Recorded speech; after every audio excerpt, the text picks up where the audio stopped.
அஸ்ஸலாமு அலைக்கும் வரஹ்மத்துல்லாஹி வபரகாத்துஹு.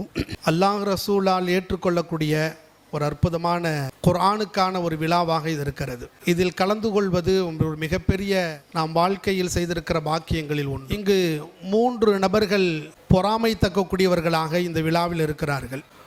ஒன்று, பட்டம் பெறக்கூடிய மாணவர்களும் பெற்றோர்களும். இரண்டாவது, அவர்களை ஹாஃபிலாக உருவாக்கிய ஆசிரியர் பெருந்தகைகள். மூன்றாவது, இவர்களுக்கெல்லாம் ஊக்கம் தருகிற இந்த கல்வி ஸ்தானத்தை நடத்துகிற நிர்வாக பெருமக்கள். காரணம், குர்ஆனில் அல்லாஹ் சொல்லுகிறான், பொருளாதாரமும் பதவி அதிகாரங்களும் நாம் நாடியவர்களுக்கு கொடுப்போம், ஆனால் குர்ஆனுடைய கல்வி மட்டும் நாம் விரும்பியவர்களுக்கு தருவோம் என்கின்ற ஒரு அற்புதமான அந்த சொல்லின் அடிப்படையில் தான் இந்த 3 பெருமக்களும் இன்றைக்கு பொறாமைத்தக்க மனிதர்களாக இருக்கிறார்கள். மிகுந்த இஹ்லாஸோடு நடத்துகிறார்கள் என்பது நாம் கண்கூடாக பார்த்து கொண்டிருக்கிற ஒரு நிதர்சனமான உண்மை. ரப்புல் ஆலமீன் இந்த கல்விஸ்தானத்தை கியாமத்து நாள் வரைக்கும் மன நிறைவாக நடத்துகிற வாய்ப்பையும் ரப்புல் ஆலமீன் வழங்குவானாக. வாஹிர் தஅவானா அல்ஹம்துலில்லாஹி ரப்பில் ஆலமீன்.